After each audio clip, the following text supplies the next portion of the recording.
자비하심 증량할 기록도다. 천사들의 찬송하리 내게 가르치소서. 구속하신 그 사랑을 항상 찬송합니다. 주의 크신 도움받아 이때까지 왔으니 이와 같이 천국에도 이르기를 바라네. 하나님의 품을 떠나 죄에 빠진 우리를 예수 구원하시려고 보혈을 흘려주셨네. 주의 귀한 은혜 받고 일생 미친 자 되네. 주의 은혜 사슬되사 나를 주께 메소서. 우리 몸은 연약하여 범죄하기 쉬우니 하나님이 받으시고 전국인을 치소서.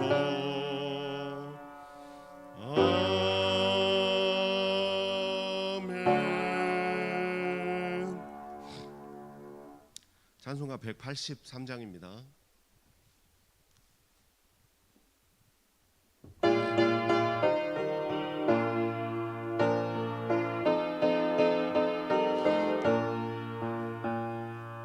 그들의 마른 불같이 시들인 나의 영혼 주님이 약속한 성령 간절히 기다리네. 가물음의 마른 땅에 단비를 내리시듯 성령의 단비를 부어 새 생명 주옵소서. 반가운 빗소리 들려 산천이 춤을 추네. 봄비로 내리는 성령 내게도 주옵소서. 가물음의 마른 땅에 단비를 내리시듯 성령의 단비를 부어 새 생명 주옵소서. 절 따라 우러를 내려 조목이 무성하니 갈급한 내 심령을 성령을 부으소서. 가물음의 마른 땅에 단비를 내리시듯 성령의 단비를 부어 새 생명 주옵소서.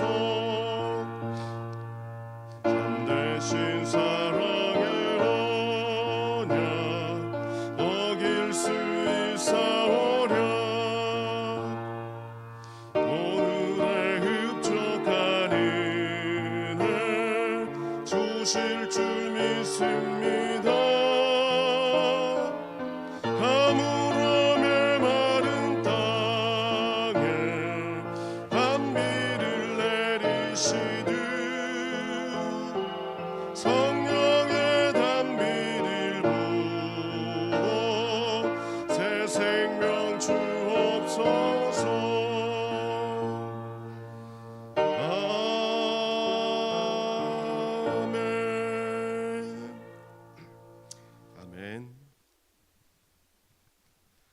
찬송가 435장입니다.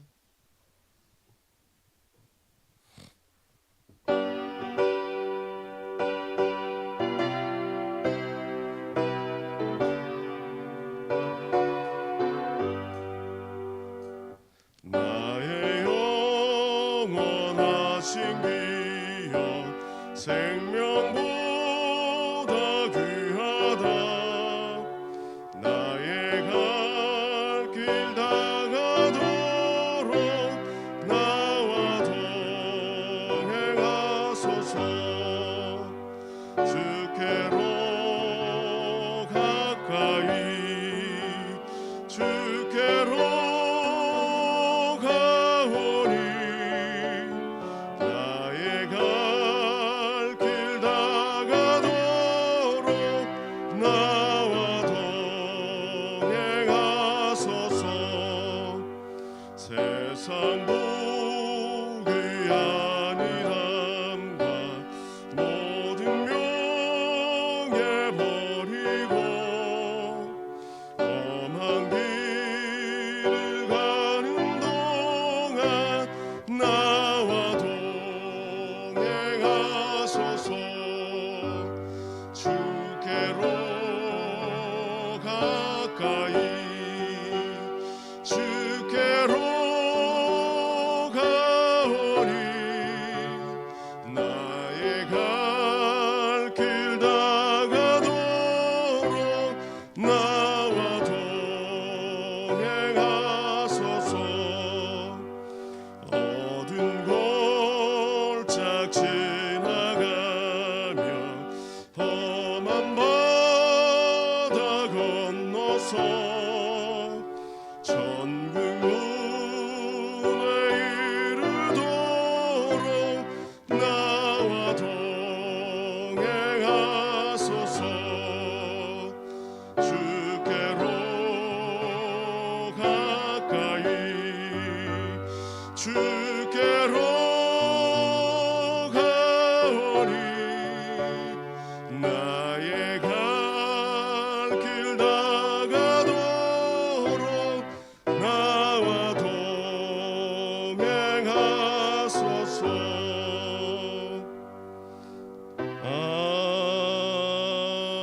아멘. 아멘. 오늘은 대림절 첫 번째 주일입니다. 주님 오심을 고대하며 예배 가운데 주님께서 은혜를 내려주실 걸 간절히 사모하는 마음으로 묵상기도 하심으로 예배의 자리로 나아가겠습니다.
우리 주님 다시 오실 날을 기다리는 대림절 첫 번째 주일입니다.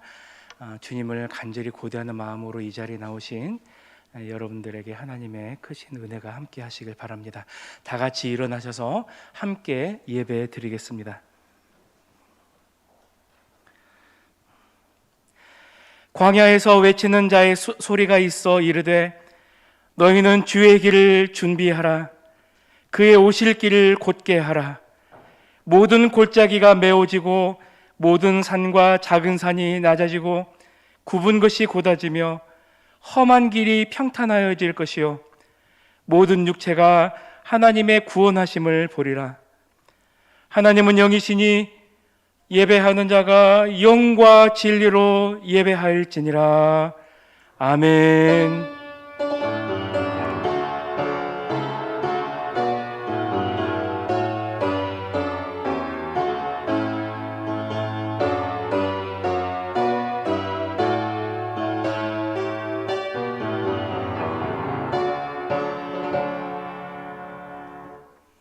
사랑이 많으신 하나님 아버지, 교회의 새로운 절기가 시작되는 대림절 첫 번째 주일에 구원받은 성도들이 성전으로 올라와 하나님을 경배합니다. 죄로 인하여 죽을 수밖에 없는 저희를 구원하시기 위하여 성육신하여 이 땅에 오신 예수님을 깊이 묵상하며 예배를 드립니다. 거룩하신 삼위일체 하나님, 이곳에 임재하여 우리가 드리는 예배를 기쁘게 받아 주옵소서. 지친 몸은 어루만져 강건하게 하여 주시고 상한 마음에는 세상이 줄 수 없는 참된 평안으로 채워 주옵소서. 하늘 보좌를 버리고 이 땅에 오신 왕이신 우리 주 예수 그리스도 이름으로 기원하옵나이다. 아멘. 다 함께 찬송가 104장을 부르시겠습니다.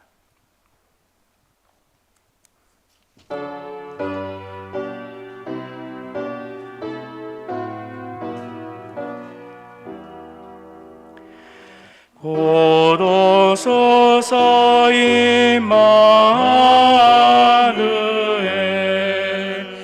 오 구하소서 이스라엘. 그 포로 생활 고달밤 메시아 기다립니다.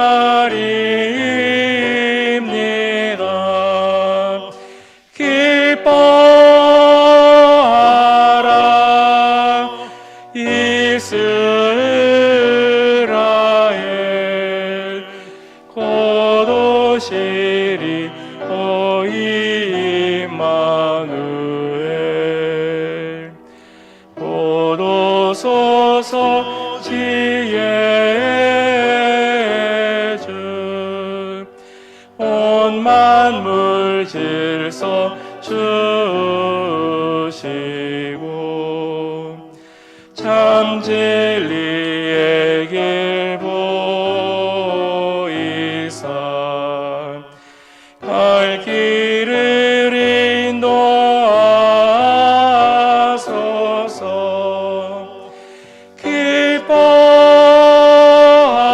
기뻐하라 이스라엘. 곧 오시리 오 임마누엘. 곧 오소서 소망의 주, 만 백성 한 마음 이루어 시기와 분쟁 없애고 참 평화 채워 주소서.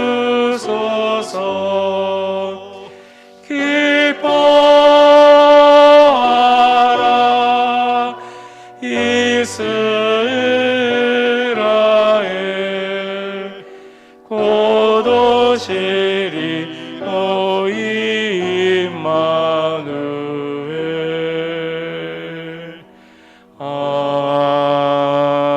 아멘.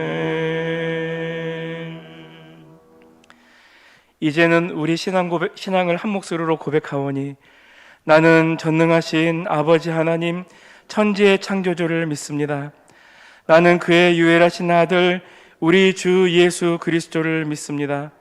그는 성령으로 잉태되어 동정녀 마리아에게서 나시고 본디오 빌라도에게 고난을 받아 십자가에 못 박혀 죽으시고 장사된 지 사흘 만에 죽은 자 가운데서 다시 살아나셨으며 하늘에 오르시어 전능하신 아버지 하나님 우편에 앉아 계시다가 거기로부터 살아있는 자와 죽은 자를 심판하러 오십니다. 나는 성령을 믿으며 거룩한 공교회와 성도의 교제와 죄를 용서받는 것과 몸의 부활과 영생을 믿습니다. 아멘. 다 함께 자리에 앉으셔서 교도문 115번 구주강림 첫 번째 말씀을 교독하시겠습니다.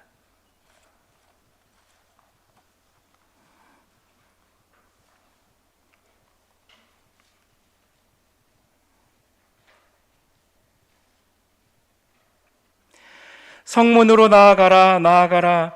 백성이 올 길을 닦으라.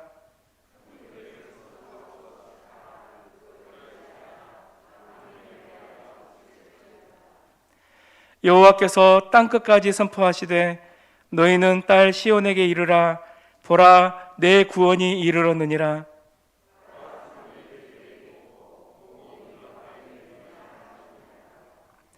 사람들이 너를 일컬어 거룩한 백성이라 여호와께서 구속하신 자라 하겠고,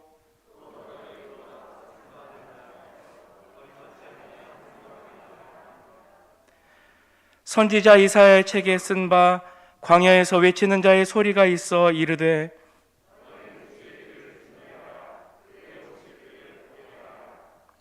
모든 골짜기가 메워지고 모든 산과 작은 산이 낮아지고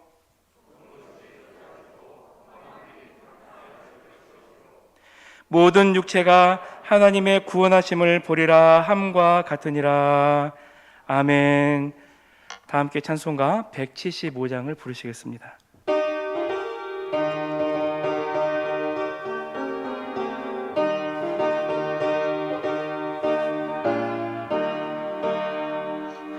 신랑 되신 예수께서 다시 오실 때 밝은 등불 들고 나갈 준비 됐느냐. 그날 밤에 주님 맞을 등불이 준비됐느냐. 예비하라. 우리 신랑 예수 오실 때 밝은 등불 손에 들고 기쁨으로 주를 맞겠네. 주를 나와 맞으라는 소리 들릴 때 기뻐하며 주를 맞이할 수 있느냐. 그날 밤에 주님 맞을 등불이 준비되느냐. 예비하라. 우리 신랑 예수 오실 때 밝은 등불 손에 들고 기쁨으로 주를 맞겠네. 항상 깨어 기도하며 거룩한 기름 준비하지 않고 주를 맞지 못하리. 그날 밤에 주님 맞을 등불이 준비되느냐.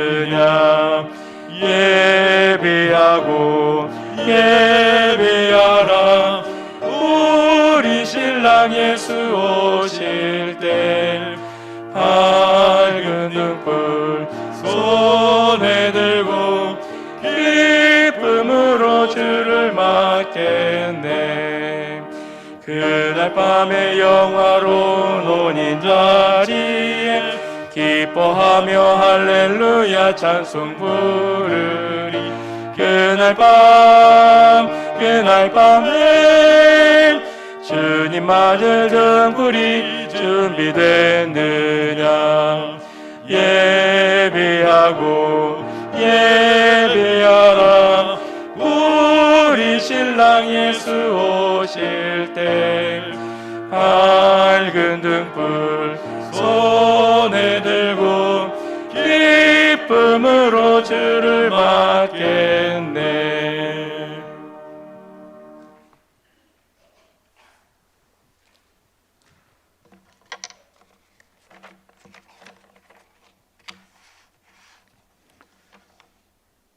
천하 만물을 창조하시고 저희들에게 생명을 허락하신 하나님, 죄 많은 저희를 사랑하사 독생자 예수의 희생으로 어둠의 권세를 물리치고 하나님을 찬양하게 하심을 감사드립니다. 오늘도 거룩한 주의 보좌 앞으로 나아갑니다. 마음과 뜻과 정성을 다하여 주님을 예배하오니 받아주시옵소서. 오직 하나님께 영광 돌리게 하시고 거룩하시고 존귀하신 하나님을 높이게 하옵소서. 하나님 앞에서 거룩하지 못했던 우리의 죄를 회개합니다. 빛의 자녀들로 살아야 하지만 세상 속에서 믿음으로 살지 못했음을 고백합니다. 하나님 앞에서 말씀대로 산다고 하지만 육신의 욕망이 우리를 하나님보다 세상을 향하게 합니다. 사랑의 주님, 저희를 불쌍히 여기사 주의 보혈로 씻어주시고 주의 크신 긍휼로 용서하여 주시옵소서. 언제나 저희에게 좋은 것으로 채워주시는 하나님 감사드립니다.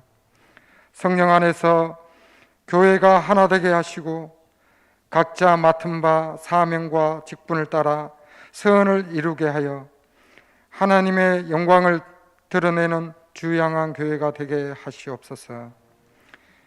이 시간 근심과 걱정을 주의 십자가 앞에 다 내려놓고 하나님이 주시는 기쁨과 위로로 죄를 어루만져 주시옵고 능력의 손으로 붙잡아 주시옵소서.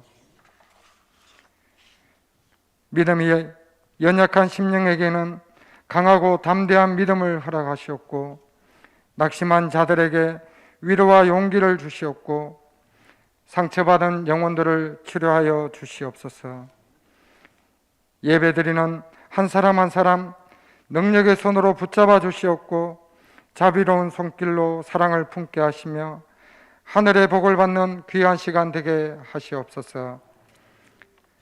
단위에 세우신 담임 목사님, 말씀을 전할 때 성령께서 강건하게 붙들어 주시고 선포된 진리의 말씀을 통하여 저희의 부족한 것들을 깨닫고 회개함으로 돌아설 수 있는 은혜를 허락하여 주시옵소서. 우리가 주변에 상처를 주었다면 상처를 삼해주는 은혜를 주시옵고 형제간에 해결되지 않았던 문제가 있다면 해결되게 하시옵소서. 우리의 부족함을 고백하오니 하나님께서 은혜로 채워주셔서 항상 하나님께 영광을 올려드리는 삶이 되게 인도하여 주시옵소서. 삶에 지친 자들에게 평안과 위로를, 병든 심령들에게는 치유의 역사가 나타내게 하셔서 믿음 위에 굳게 서게 도와주시옵소서. 하나님 아버지, 교회를 위해 여러 모양으로 수고하는 손길들과 기도로 섬기는 성도들을 기억하여 주시옵소서. 주님을 향한 사랑과 헌신이 주님 오시는 그날까지 변함없이 이루어질 수 있도록 성령으로 이끌어 주시옵소서. 아이네오 중창팀의 찬양을 협량하여 주시옵고 듣는 우리에겐 은혜의 시간 되게 하시옵소서. 우리를 구원한 십자가, 우리를 씻긴 보혈, 주의 은혜를 깊이 생각하며 존귀하신 주님을 영원히 찬양하는 우리 모두 되게 인도하여 주시옵소서. 찬양받기에 합당하신 예수 그리스도의 이름으로 기도드리옵나이다. 아멘.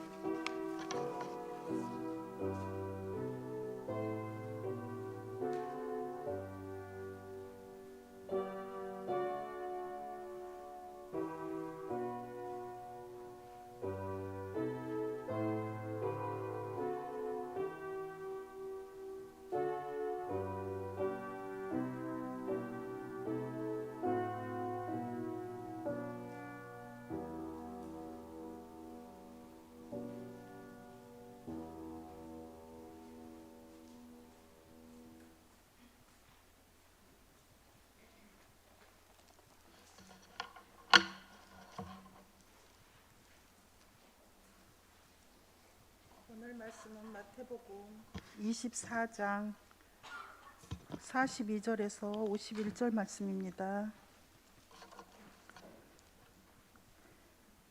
그러므로 깨어 있으라. 어느 날 너희 주가 임할지는 너희가 알지 못함이니라.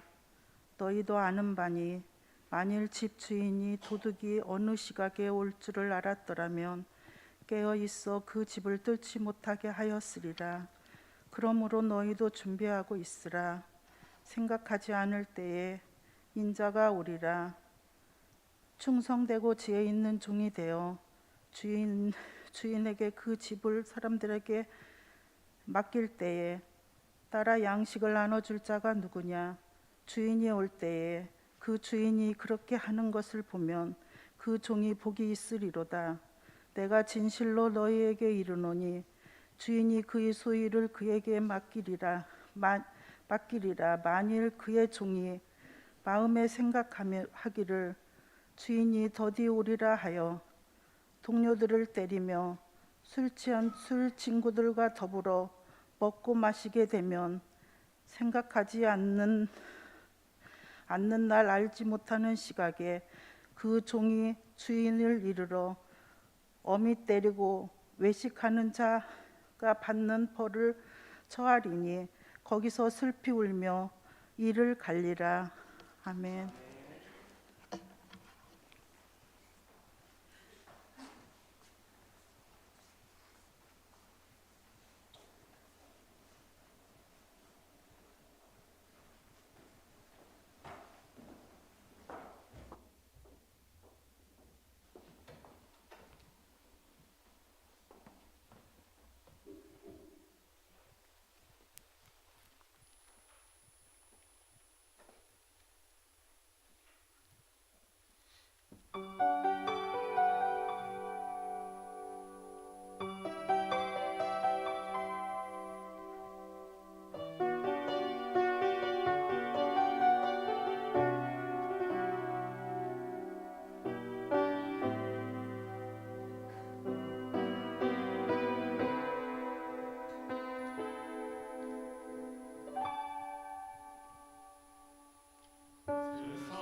아멘. 귀한 찬양 주님께서 기뻐 받으셨을 줄 믿습니다. 오늘은 대림절 첫째 주일입니다. 지난 주일에도 말씀드렸던 것처럼 교회력에서는 오늘부터 한 해가 시작이 됩니다. 그러니까 우리 그리스도인들은 한 해를 시작할 때 다시 오실 예수님을 기다리는 그 일로부터 한 해가 시작이 된다, 이런 말씀입니다. 생각해 보면 교회는 다시 오실 예수님을 기다리면서 시작이 되었습니다. 물론 예수님께서 교회를 만드시긴 하셨지만 본격적으로 교회가 형성될 때 내가 다시 오리라 라고 하는 예수님의 그 약속을 바탕으로 해서 만들어졌죠. 그래서 이미 여러 번 그렇게 약속을 하셨는데요, 요한복음 14장 3절이 그 중에 하나입니다. 가서 너희를 위하여 거처를 예비하면 내가 다시 와서 너희를 내게로 있게 하리라. 너희를 에게 영접하여 나 있는 곳에 너희도 있게 하리라. 이렇게 약속을 해주셨습니다. 또 예수님께서 승천하실 때 천사들을 통해 이렇게 약속을 하셨습니다. 사도행전 1장 11절 말씀에 이렇게 되어 있습니다. 이르되 갈릴리 사람들아, 어찌하여 서서 하늘을 쳐다보느냐? 너희 가운데 하늘로 올려지신 이 예수는 하늘로 가심을 본 그대로 오시리라 하였느니라. 그래서 그 약속을 받은 성도들은요, 500명이 그 예수님의 부활 승천을 받지만 그 중에서 120명이 함께 예루살렘에 모여서 함께 예배를 드리고 기도를 합니다. 마가의 다락방으로 알려진 그곳에 모여서 가룟 유다를 대신해서 마띠아를 12제자 가운데 한 사람으로 세우고요, 기도에 전혀 힘씁니다. 그때 성령께서 임하시고 복음을 전파하고 교회가 흥왕하여집니다. 그렇게 시작이 된 교회이기에 초대교회는 언제나 다시 오실 주님을 기다렸어요. 주님 어서 오시옵소서. 초대교회들은 언제나 마라나타, 주님 다시 오십니다. 조금만 더 참으십시다. 주님께서 우리 가운데 오십니다. 반드시 오십니다. 이렇게 서로 인사하고 격려를 했다는 것이죠. 특히 네로 황제로부터 시작된 로마의 핍박 가운데에서도 초대교회는 신앙을 지키고 찬양을 하고 하나님께 온전한 모습으로 나아가기 위해서 애썼습니다. 순교를 당하면서도 신앙을 지켰습니다. 그럴 수 있었던 것은 초대교회가 다시 오실 예수님을 기다리는 공동체였기 때문에 그래요. 처음의 시작부터 다시 오실 예수님을 기다리는 공동체였기 때문에, 이처럼 임박한 주님의 재림을 소망하면서 끝까지 믿음을 지킬 수가 있었던 것입니다. 그렇다면 교회가 언제부터 문제가 생기고 부패하기 시작했을까요? 예수님께서 곧 다시 오시리라고 하는 기대감이 사라지게 되었을 때부터입니다. 계속 늦어지게 되고 미뤄지게 되고, 왜 주님 아직도 오지 않으실까라고 생각하던 그들이 예수님이 늦게 오시려나 보다, 지금은 아닌가 보다라는 그런 생각에 믿음 생활이 느슨해지고 게을러졌습니다. 쉽게 지치고 회복되지 않았습니다. 피곤할 때도 있었지만 그동안에는 주님 다시 오시리라 라고 하는 긴장감이 있었기 때문에 그 피로감이 빨리 회복이 되었습니다. 제자리를 잘 지켰는데 이제 그 긴장감이 사라지자 그대로 주저앉게 돼버리고 만 것이죠. 그래서 교회력이 다시 오실 예수님을 기다리는 대림절로부터 시작된다라고 하는 것은요, 매우 큰 의미가 있습니다. 새해 첫날에 보면 여러분들 여러 가지 것들 다짐하잖아요. 올해에는 꼭 이것만큼은 하리라, 올해는 담배를 끊으리라, 올해는 내가 이루지 못했던 그 꿈 다시 도전해보리라, 이렇게 도전을 합니다. 시작을 합니다. 이와 마찬가지로 교회는 매년 새롭게 시작을 하면서 다시 오실 예수님을 처음부터 다시 기다리겠다고 하는 다짐으로부터 시작해야 합니다. 그래서 이 시간 여러분들에게도 권면하는데요, 여러분도 오늘 새로운 교회를 시작하면서 그동안 느슨해졌던 믿음을 다시 처음처럼 새롭게 회복하시기 바랍니다. 그 첫 출발점은요, 다시 오실 예수님을 맞이할 준비를 하는 것부터입니다. 오늘 말씀은 예수님께서 알려주시는 세상 마지막 날에 있을 일로부터 시작이 됩니다. 오늘 이 읽은 부분만 이렇게 처음 시작해서 끝나는 것이 아니라 23장과 24장, 길게 나가면 25장까지 계속 이어집니다. 예수님께서 23장에서 서기관들과 바리새인들을 꾸짖으시죠. 그들은 말은 잘하는데 그렇게 살지 않아. 그들은 겉으로는 율법을 굉장히 잘 지키는 것처럼 하면서도 속으로는 절대로 하나님의 뜻을, 아버지의 뜻을 따르고 있지 않아 라고 꾸짖으시는 거예요. 마치 회칠한 무덤과 같다. 겉으로는 버니르르한데 속으로는 이미 썩어버린 신앙을 가지고 있다. 이렇게 꾸짖으시는 것입니다. 이어진 24장에서 예수님은 예루살렘 성전 건물들을 향해서 이렇게 예언하십니다. 2절입니다. 너희가 이 모든 것을 보지 못하느냐? 내가 진실로 너희에게 이르노니 돌 하나도 돌 위에 남지 않고 다 무너뜨려지리라. 이렇게 말씀하세요. 이 바리새인들처럼, 서기관들처럼 겉만 번지르르 하면 이처럼 무너지게 될 것이다 라고 하는 경고의 말씀을 이어서 하시는 것이죠. 그러자 제자들이 조용히 와서 질문합니다. 어느 때에 이런 일이 있겠사오며 또 주의 임하심과 세상 끝에는 무슨 징조가 있사오리까? 조용히 물어봐요. 그래서 예수님께서는 먼저 마지막 때에 있게 될 일들에 대해서 소개를 하십니다. 여러분 잘 아시는 것처럼 지진이라든지 기근이라든지 하는 그런 자연재해도 일어나게 될 것이고, 또 다툼이 일어나게 될 것이다. 전쟁이 일어나고 다툼이 일어나게 될 것이다. 핍박과 미혹하는 일이 있겠다. 너희들을 미혹하여 넘어뜨릴 것이다. 그런 일들이 있겠다. 이렇게 말씀하시고요. 그렇지만 이렇게 곧 말씀하십니다. 그러나 끝까지 견디는 자는 구원을 얻으리라. 끝까지 견디는 자는 구원을 얻으리라. 이처럼 끝날이 왔을 때 어떻게 해야 하는지에 대해서도 이어서 말씀을 하시는데요. 그 재앙의 자리에서 빨리 피하라는 거예요. 그리고 뒤돌아보지 말라는 거예요.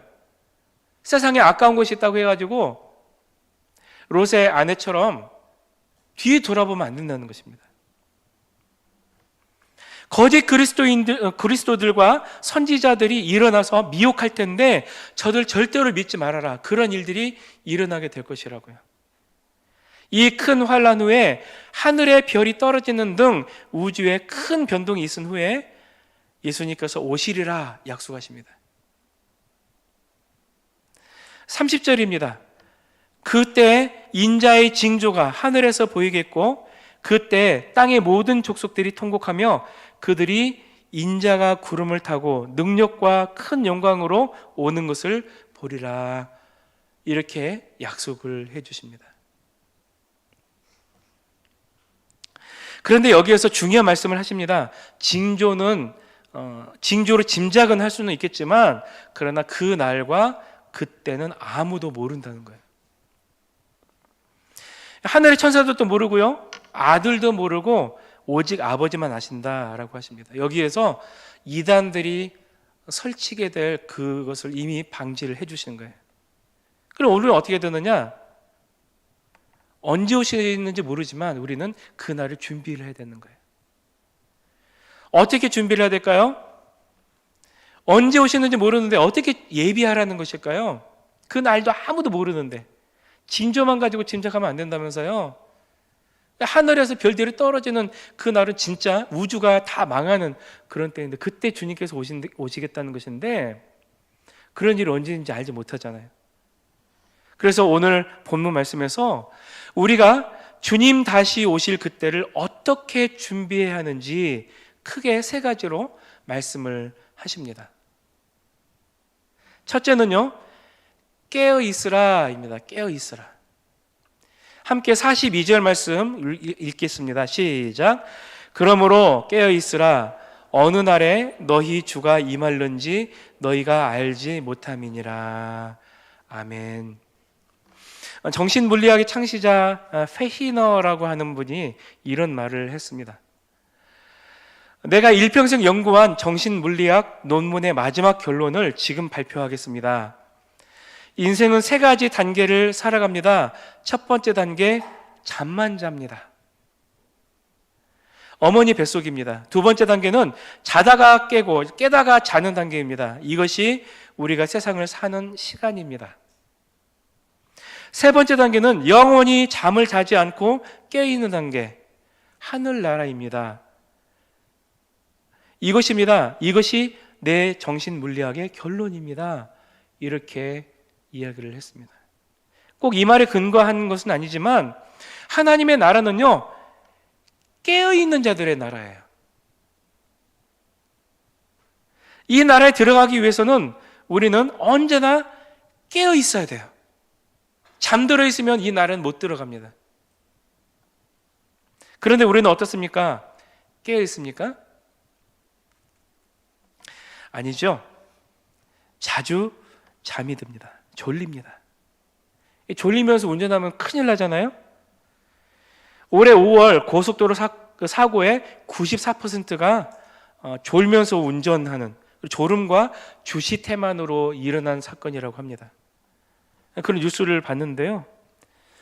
우리는 우리 인생을 드라이브하는 운전사들이에요. 그런데 졸면 될까요? 인생도 졸면서 운전하면 사고가 분명히 일어납니다. 졸지 않아야 돼요. 깨어 있어야 합니다. 만약에 우리가 졸고 있을 때 주님 다시 오신다면 우리는 악한 종이라 꾸중을 듣게 될 것입니다. 그런데요, 항상 깨어 있다는 게 참 어려워요. 힘들어요. 영적으로 졸게 만들고 또 시험 들게 만들고 목적지에 집중하지 못하도록 만드는 장애물들이 우리에게 얼마나 많이 있는지 모릅니다. 그래서 자기도 모르게 잠이 들어요. 우리가 영적으로 육적으로 매우 연약하기 때문에 그렇습니다. 예수님께서도 그걸 잘 아셨어요. 그래서 마태복음 26장 41절에서 우리가 어떻게 하면 깨어 있을 수 있는지에 대해서 가르쳐 주셨습니다. 무엇일까요? 겟세마네 동산에서 기도하실 때 예수님께서 제자들에게 이렇게 말씀하셨습니다. 시험에 들지 않게 깨어 있어 기도하라. 깨어 있어 기도하라. 마음은 원이로되 육신이 약하도다. 제자들이 육신이 연약하기 때문에 시험에 들기 쉽다는 사실을 말씀하신 거예요. 그리고 그 시험을 이길 수 있는 길은 영적으로 깨어서 기도하는 것. 이걸 분명하게 여기서 말씀하시는 거예요. 깨어 있어 기도하라. 누가복음에는 오늘 본문 말씀을 똑같이 다루고 있거든요. 그러면서 깨어있음이 무엇인지에 대해서 더욱 구체적으로 소개를 하고 있습니다. 누가복음 21장 36절입니다. 이러므로 너희는 장차 올 이 모든 일을 능히 피하고 인자 앞에 서도록 항상 기도하며 깨어 있으라 하시니라. 항상 기도하며 깨어 있으라.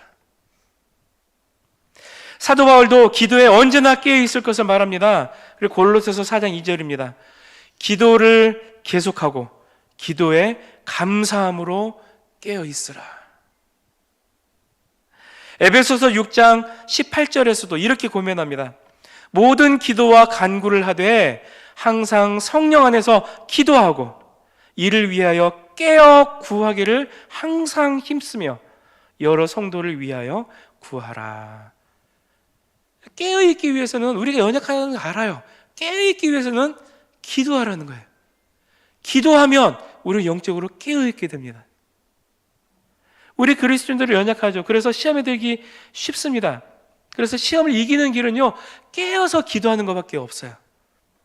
이처럼 우리가 언제나 기도함으로 영적으로 깨어있으면 우리가 그 날과 그 때는 알지는 못하지만 악한 영들의 미혹에 그리고 공격에 다 바로바로 대처를 할 수가 있고요. 기도하지 않으니까 시험에 드는 거예요. 내가 만약에 시험에 들었다. 그럼 내가 정말 기도하고 있는가? 기도에 깨어 있는가 한번 돌아봐야 합니다. 기도에 깨어 있지 않으니까 쉽게 넘어지는 거예요. 내가 넘어져 있다면 내가 혹시 기도하지 않아서 잠들어서 영적으로 연약한데 내가 넘어진 것이 아닌가 돌아보아야 합니다.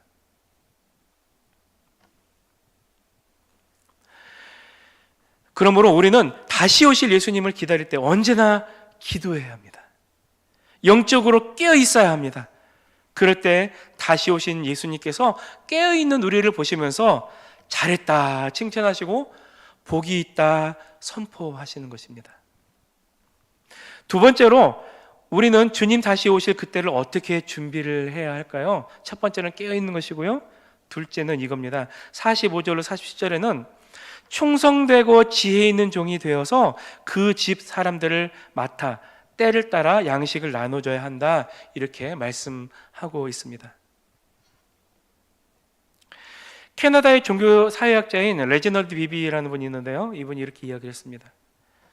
사람들이 교회를 떠나는 것이 아니고 다만 교회에 출석하지 않을 뿐이다.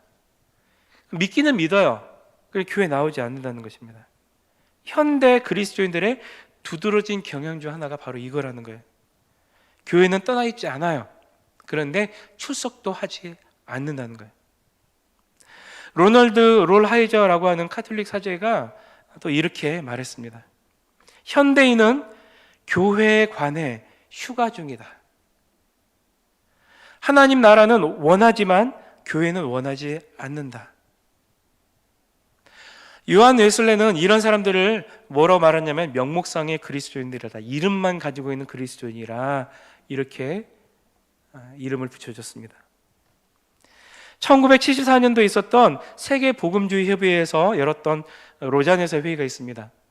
이 로잔, 거기서 선언된 선언이 바로 로잔 선언이라고 하는 건데요, 여기에 의하면 전 세계 약 16억 그리스도인 중에 최소한 44%가 자신을 그리스도인이라고 말하지만 교회 출석은 잘하지 않는다는 것이죠. 특히 호주 예를 들었는데요, 70%의 사람들이 자신을 그리스도인이라고 생각하지만 정작 교회에 정기적으로 출석하는 사람들은 10%에 불과하다는 거예요.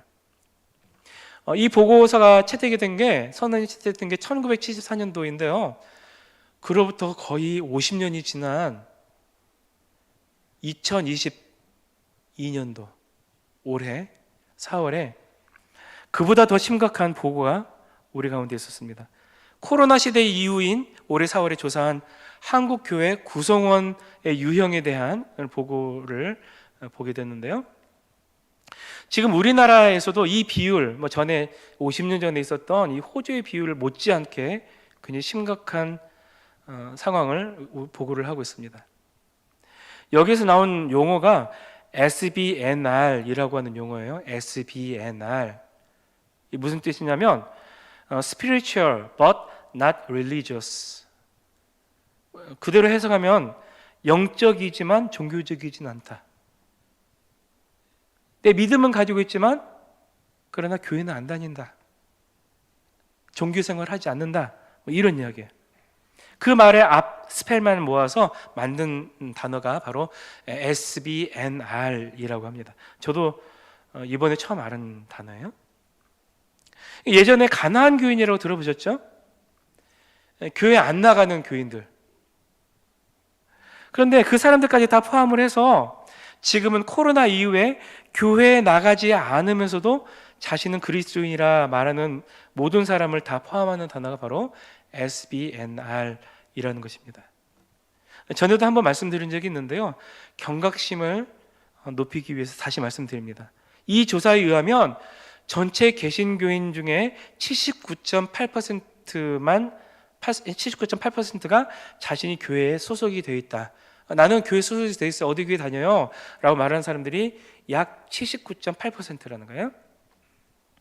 그런데 그 교회 소속이 되어 있다 말하는 사람 가운데도 무려 42.6%, 거의 절반이나 되는 사람이 현장 예배에 나가지 않는다는 것입니다. 교회 안 나가요. 출석하지 않아요. 그러니까 전체 개신교인 중에서도 가난한 성도들을 포함해서 지금 아예 교회 안 나가고 있는 그런 좀 쉬고 있는 성도들까지 교회 안 나간 사람들 퍼센테이지가 다 해서 54.2%라는 거예요. 정말 심각한 수치가 아닐까 생각합니다. 그들이 이렇게 명목상의 그리스도인이 되는 몇 가지 이유가 있습니다. 첫째는요, 교회의 중요성에 대해서는 인정하지만 교회의 구성원이 되는 것을 싫어한다는 거예요. 두 번째는 교회에는 참여하되 인생의 중요한 행사, 즉 출생, 결혼, 장례와 같은 것에만 연관시키기를 원하기 때문이라는 거예요. 예전에 서양과 특히 뭐 미국이라든지 이런 데 그런 사람들이 많아요. 결혼할 때만 교회 가고 장례 있을 때만 교회 가고 그럴 때는 네 그리스도인입니다 하면서 기도도 하고 하지만 다른 데 교회 전혀 안 나가는 거예요. 근데 요즘 우리나라에도 점점 이런 사람들의 비율이 많아지고 있습니다. 그리고 셋째는요, 사회적 문화적인 차이로 교회가 맞지 않기 때문이라는 거예요. 세상은 막 변해가는데 교회는 옛날에 정체되어 있다, 이런 이야기도 여기에 포함되는 것입니다. 저는 그 중에서도 첫 번째, 교회 구성원이 되는 것을 싫어한다는 말에 요즘에 이런 현상에 심각한 원인이 있다라고 생각을 합니다. 예수는 믿지만 교회는 되기 싫다는 거죠. 근데 이것은 권리는 누리되 의무는 다하지 않겠다라고 하는 말로 약간은 좀 뻥튀기 된 이야기이긴 하지만 그런 확대 해석할 수 있을 것 같습니다. 근데 권리와 의무 똑같은 거예요. 원래는 내가 권리를 다하면서 의무를 하지 않는다? 그건 다른 말로 권리를 행사하지도 못하고 있는 거예요. 의무를 안 하고 있기 때문에. 별개가 아닙니다. 오늘 본문 말씀은 이를 명확하게 보여주고 있습니다. 45절에서 우리는 누구여야 한다고 말씀합니까? 충성되고 지혜 있는 종이어야 한다고요. 이게 우리의 소명이자 사명이라는 것입니다. 주님 다시 오셨을 때 우리가 얼마나 많은 재산을 소유하고 있는지, 얼마나 많은 사람에게 칭찬받고 명성을 얻었는지, 우리가 얼마나 다양한 지식을 가졌는지 이걸 보시고 너희가 이때를 정말 잘 준비했구나, 칭찬 그렇게 안 하세요. 그때 우리가 그 집 사람들, 교회에 속한 믿음의 형제자매들이 읽은 말이죠. 그들을 위해서 맡겨주신 사명에 얼마나 충성스럽고 지혜 있게 잘 감당하고 있는지 이걸 보시면서 이때를 잘 준비했구나, 복이 있구나 인정하신다는 거예요. 그리고 그와 함께 주인의 모든 소유, 다른 말로 하나님의 나라를 그들에게 맡겨주시겠다는 것입니다. 그 권리 누리고 싶으세요? 의무도 다해야 되죠. 의무를 다하면 이미 그 권리를 누리고 계시는 거예요. 근데 사람들이 그 의무가 힘들다고 해서 하지 않은 채로 나는 예수 믿어 하다가 보면 나중에 어떻게 되느냐, 그 조그만 믿음까지도 다 사라져 버리게 됩니다. 셋째로 우리가 주님 다시 오실 때를 어떻게 준비를 해야 될까요? 48절로 51절에 나오는데요, 두 번째 소개한 충성되고 지혜 있는 종과 반대의 경우를 들어서 소개를 하고 계십니다.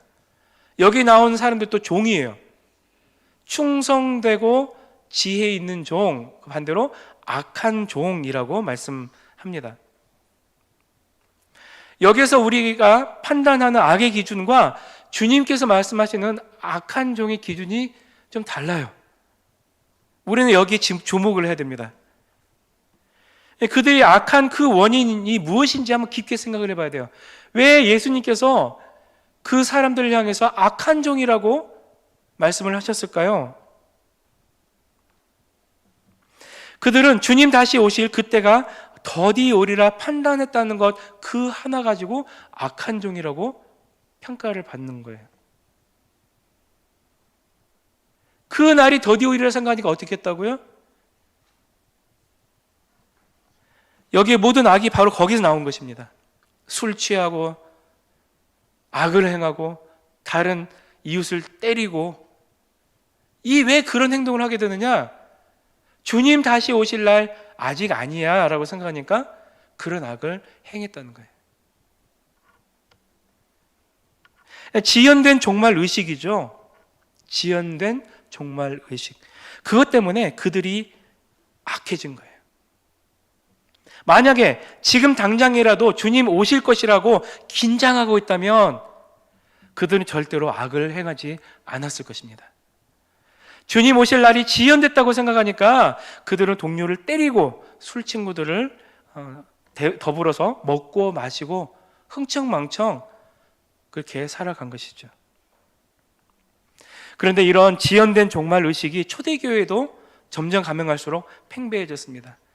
그래서 베드로 후서 3장 9절에서 사도 베드로는 주의 약속은 어떤 이들이 더디다고 생각하는 것 같이 더딘 것이 아니라고 말할 정도로 그들은 긴장감을 상실한 채 흔들렸습니다. 악을 저질렀어요. 주님을 배반하고 주님 원하시지 않는 그런 삶들을 살았다는 거예요. 세상 사람들과 구분되지 않을 정도로 세상의 사고방식과 잘못된 습관을 교회 안으로 그들은 끌어들였어요. 313년 콘스탄티누스 황제에 의해서 기독교가 공인된 이후에 이런 현상은 더욱 심각해졌습니다. 아, 주님 오신가 했더니 안 오시네. 그러면서 온갖 죄를 다 저지른 거예요. 그래서 생겨난 것이 수도원 운동입니다. 물론 전에도 개인 수도원들은 있었지만 이때부터 단체 수도원이 생겨나기 시작한 거예요. 그들은 그 공동체 안에서 다시 오실 주님을 기다렸습니다.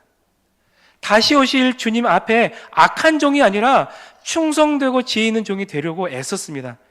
그리고 그들의 일과를 보면 이래요. 해가 짐과 동시에 그들은 잠자고 한밤중에 깨어나서 성경 말씀을 묵상하고 기도하고 찬양하고 다시 잠들었다 다시 일어나서 일과를 또 시작을 합니다. 그리고 성경을 필사하고 찬양하는 일에 집중했습니다. 그들은 데살로니가 후서 3장 말씀 게으르게 행하여 도무지 일하지 아니하고 일을 만들기만 하는 자들에게 우리가 명하고 주 예수 그리스도 안에서 권하기를 조용히 일하여 자기 양식을 먹으라. 이 말씀에 따라서 노동도 하고요. 밖에 나가서 복음도 전하고 다시 오실 주님 앞에 복이 있는 종으로 인정받기 위해서 그들은 그렇게 힘썼다는 것입니다. 그래서 그들은 암흑 같았던 중세시대 교회의 한 줄기 빛으로 이어졌고요. 물론 그들도 부패할 때가 있었지만 다시 오실 예수님을 기다리는 공동체로서의 명맥을 유지했던 것이고 개신교회가 종교개혁을 일으켰던 그 개신교회가 바로 그 전통 아래 있어요. 말씀 가까이 하고 늘 깨어서 다시 오실 주님 앞에 부끄럽지 않은 삶을 살아가기 위해서 애썼던 공동체가 바로 우리 개신교회예요. 그런데 이런 전통은 우리 초대 한국 교회도 그대로 이어졌습니다. 언제나 다시 오실 예수님을 기다리는 공동체였습니다. 조선이 망할 때, 일제강점기 때 한국 교회는 다시 오실 예수님을 간절히 기다렸습니다. 언제나 깨어 기도하고 충성되고 지혜 있는 종이 되어서 주님 다시 오실 그때 복 있는 종으로 칭찬받기 위한 삶을 살아가려고 애를 썼습니다. 그래서 임박한 종말 의식, 주님 곧 오신다, 내일이라도 오신다, 곧 오신다면 나는 주님 앞에 어떤 사람으로 드러나야 될 것인가, 그런 의식을 가지고 살았기 때문에 그리스도인들 가운데, 초대 그리스도인들 가운데 존경받는 그리스도인들이 참 많았어요. 이러한 당시의 신앙인들의 자세를 잘 보여주는 찬양이 있습니다. 제가 어렸을 때 자주 불렀던, 그래서 지금도 다른 것들은 뭐 거의 다 잊어버렸는데 거의 잊지 않는 그런 찬양이 있습니다. 손양훈 목사님이 가사를 쓰신 건데요, 여러분 잘 아시죠? 주님 고대가. 제가 6절까지 있는데 제가 한번 불러보려고 합니다. 저 처음인 것 같은데 그러죠? 예. 여러분도 혹시 아시면 함께 좀 불러봤으면 좋겠는데요. 제가 반주도 안 시켰어요. 왜냐하면 옛날에 반주 없이 불렀을 것이기 때문에. 낮에나 밤에나 눈물 머금고 내 주님 오시기만 고대합니다. 가실 때 다시 오마 하신 예수님, 오 주여 언제나 오시렵니까? 고적하고 쓸쓸한 빈 들판에서 희미한 등불만 밝히어 놓고 오실 줄만 고대하고 기다리오니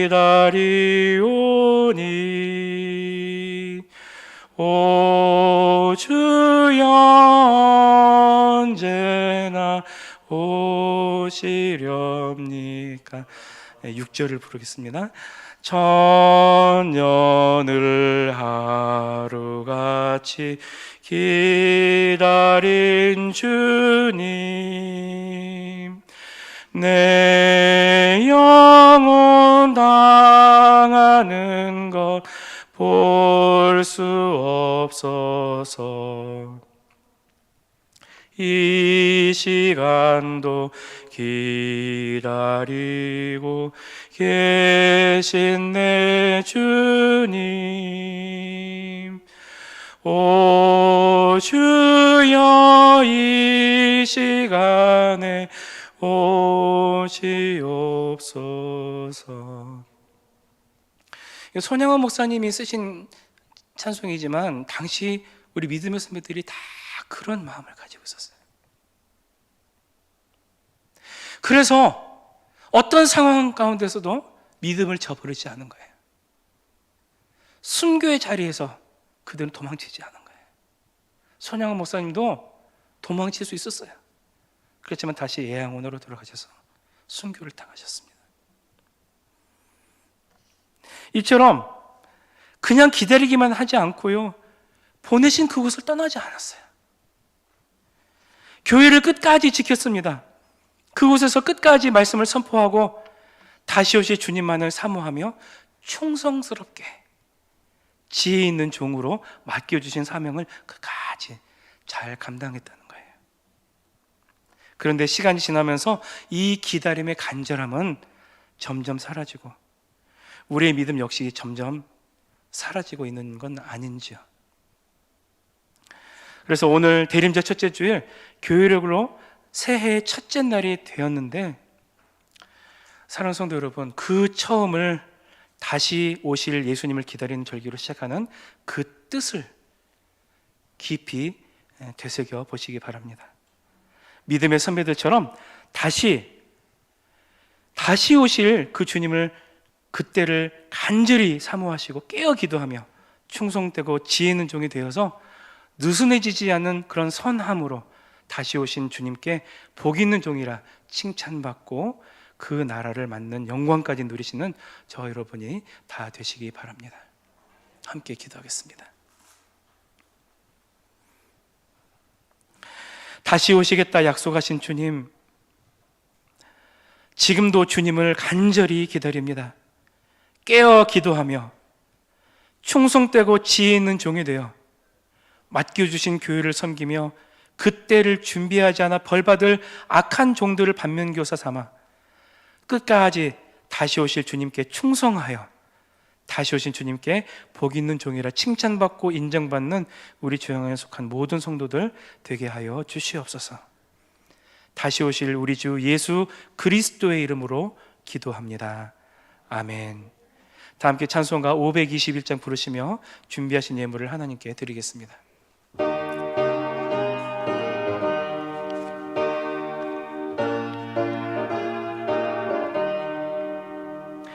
구원으로 인도하는 그분은 참 좁으며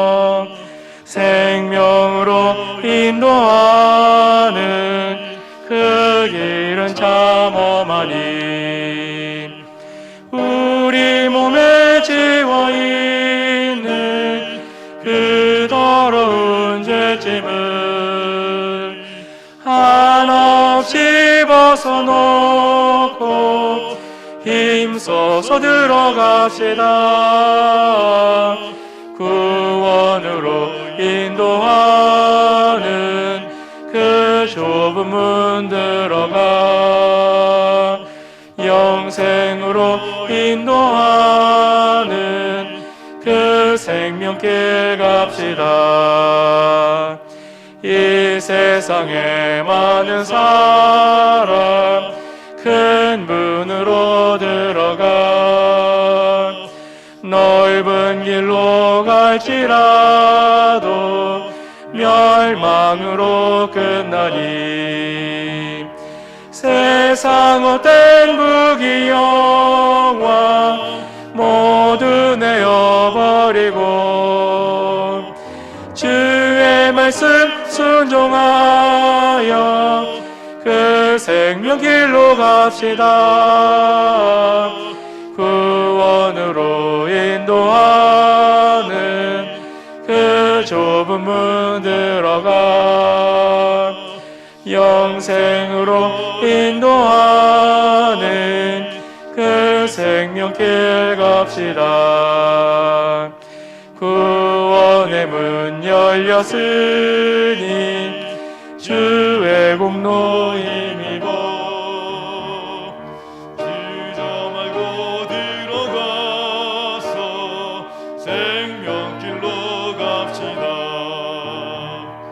구원의 문 닫힌 후에 들어가고 싶으나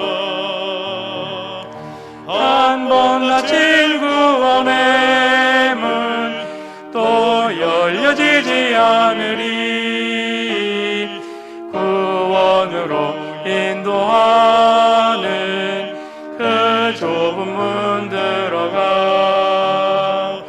영생으로 인도하는 그 생명길 갑시다. 약속하신 대로 반드시 이루시는 하나님 아버지, 다시 오실 주님을 간절히 사모하며 영광스러운 그때를 소망 중에 기다리게 하신 그 놀라우신 은혜에 감사하여 이 예물을 드립니다. 우리의 모든 것이 다 주님의 것임을 고백하는 마음으로 이 예물을 드리오니 기뻐 받아주시고 다시 오시리라 하신 약속 따라 깨어 기도하며 충성되고 지혜 있는 종이 되어 맡겨주신 교회를 잘 섬김으로 다시 오신 주님께 복 있는 종이라 칭찬받는 삶을 살아가도록 우리를 친히 인도하여 주시옵소서. 우리 주 예수 그리스도의 이름으로 부응한 기도 드립니다. 아멘. 교회 소식 전합니다. 주보를 참조해 주시기 바랍니다. 오늘은 대림절 첫째 주일입니다. 4주간에 걸쳐서 대림절을 우리가 지내는데요. 설교 말씀에서 드렸던 것처럼 우리가 다시 오실 주님 앞에 긴장하고 또 그런 삶의 본 모습을 회복하는 게 굉장히 중요합니다. 그런 다시 오실 주님 앞에 인정받는, 칭찬받는 그런 기간 살아가신 여러분들 되시기 바랍니다. 그리고 이제 12월 18일 주일 오후 예배 때는요, 항존직 은퇴식 있습니다. 장로님 한 분과 권사님 두 분이 은퇴하시는데요. 그날 또 함께 축하해 주시면 감사하겠습니다. 그 성찬절은 12월 25일 주일입니다. 이런 날이 흔하진 않습니다. 주일이 성탄절이자 주일이에요. 그래서 그날 또 오신 주님, 우리 가운데 함께 하시는 예수님을 또 기뻐하고 또 함께 축하하는 시간 갖도록 하겠습니다. 오늘 오후 예배는 사랑교구 전체 헌신 예배가 있고요. 다음 주에는 남녀 선교회 예배입니다. 원래는 아닌데요. 이제 지난번에 이제 행사도 있고 해가지고 뒤로 밀렸습니다. 그래서 삼남 선교회, 사남 선교회가 주관하는 남녀 선교회 예배가 다음 주 오후에 있겠습니다. 이번 다가오는 토요일은 전교회 새벽기도의 날입니다. 오전 6시에 이곳 조양홀에서 새벽기도회를 하겠습니다. 오늘 1시에 대표팀장 회의가 있고요. 오늘 1시 30분에 교회 정관위원회 회의가 있습니다. 해당되시는 분들은 다 참여해 주시기 바랍니다. 구역 지도자 모임, 구역장님, 부구역장님, 또 지역장, 또 교구장 해가지고 오늘 2시 반에 3층에서 찬양대가 끝나고 난 다음에 바로 모임을 갖도록 하겠습니다. 내년도 조직을 또 소개하고 또 설명하는 그 시간 간단하게 가지려고 합니다. 모든 구역장님들, 부구역장님들 다 참여해 주시면 감사하겠습니다. 권사회 총회가 오늘 오후 예배 후에 3층 청소년부실에서 있을 예정입니다. 당회가 다음 주일 2부 예배 후에 행정실에서 있습니다. 전도팀이 이번 11월 31일까지 전도 활동을 마무리를 합니다. 그동안에 약 2달에 걸쳐서 수고를 많이 하셨는데 수고하신 우리 모든 성도님들에게 하나님께서 큰 은혜로 또 갚아주리라 믿습니다. 내년도에도 이제 전도 활동을 할 것입니다. 이번에는 여러 가지로 할 수 있는 한 최대한 한번 해보자 했는데 그런 내용들 다 이제 정보로 다 정립이 됐거든요. 그래서 내년도는 아주 효과적이면서도 모두 다 기쁨으로 잘 감당할 수 있도록 잘 정리를 해서 여러분들에게 소개를 하려고 합니다. 그동안 수고하신 우리 전도팀원들에게 감사를 드리고요. 앞으로 전도 활동을 위해서도 그러나 꾸준하게 전도하시고 또 이곳에 아직 하나님을 알지 못하는 이들, 어느 교회를 가야 될지 모르는 이들이 편안하게 다가올 수 있도록 하는 일에 앞장서 주시면 감사하겠습니다. 2023년도 남녀선교회 총회 결과와 재직회 팀별 팀원 명단을 이번 31일 수요일까지 행정실로 보고해 주시면 감사하겠습니다. 그리고 청소팀 광고가 좀 나가고 있는데요. 행정실로 문의를 해주시고 또 지원해 주시면 감사하겠습니다. 그래서 이 본당 1층과 2층의 일정한 부분을 이제 언제나 감당하는 거예요. 뭐 토요일만 나오는 건 아니라 원하시는 시간에 오셔서 그 부분을 청소를 하시고 같이 청소하시면 되겠고요. 또 이렇게 좀 청소하는 일에 대해서 좀 변동 사항이 있다 보니까 연말에 대해서 좀 뜸해지는 분들이 계신 것 같습니다. 아예 바뀌는데 이번부터 아니야 그러면서 안 나오시는 그런 경향이 있는데 그러지 마시고 이제 12월간 이제 딱 한 번씩만 남았죠. 한번 여러분들 좀 힘내셔서 마지막까지 좀 해주시면 감사하겠습니다. 지난주에 그 10일 정도 된 것 같은데요. 우리 조태민 양명희 성도님 등려하셨습니다. 아들만 둘 낳았는데 이제 딸을 낳았어요. 성공했습니다. 만나면 축하해 주시고 우리 아이가 잘 자라나기를 위해서 건강하게 잘 자라나기를 위해서 여러분들 기도해 주시고 또 함께 해주시면 감사하겠습니다. 별세 소식이 있습니다. 이재원 전도사님의 할머니 되시는 고 권양근 권사님 별세하셔서 장례가 있었습니다. 우리 전도사님 슬픔 잘 감당할 수 있도록 위로해 주시고 위해서 기도해 주시면 감사하겠습니다. 당회 인사가 있습니다. 2부 예배 피아노 반주자로 박경은 선생님 새로 오셨습니다. 이 시간은 없고요. 2부 예배 때 소개를 할 터인데 만나면 새로 오신 분이네 하면서 누군가 보지 마시고 이분이 반주자구나 생각하시고 이렇게 교제 나눠주시면 감사하겠습니다. 다른 내용은 주보를 참조해 주시기 바라고요. 다 같이 일어나셔서 주님 말씀하시면 함께 부르겠습니다.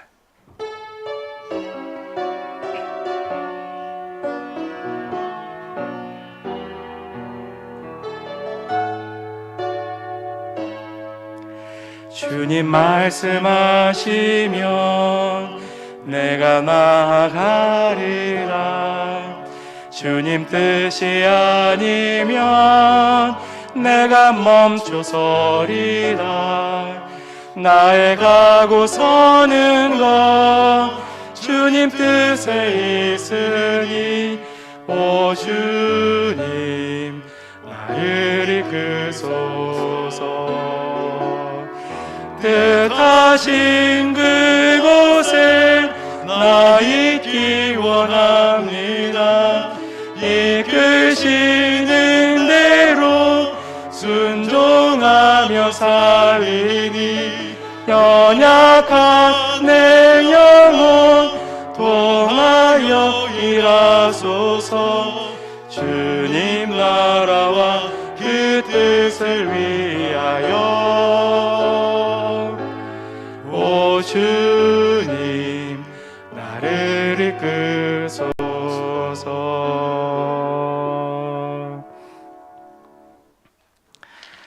충성되고 지혜 있는 종이 되어 주인에게 그 집 사람들을 맡아 때를 따라 양식을 나눠줄 자가 누구냐?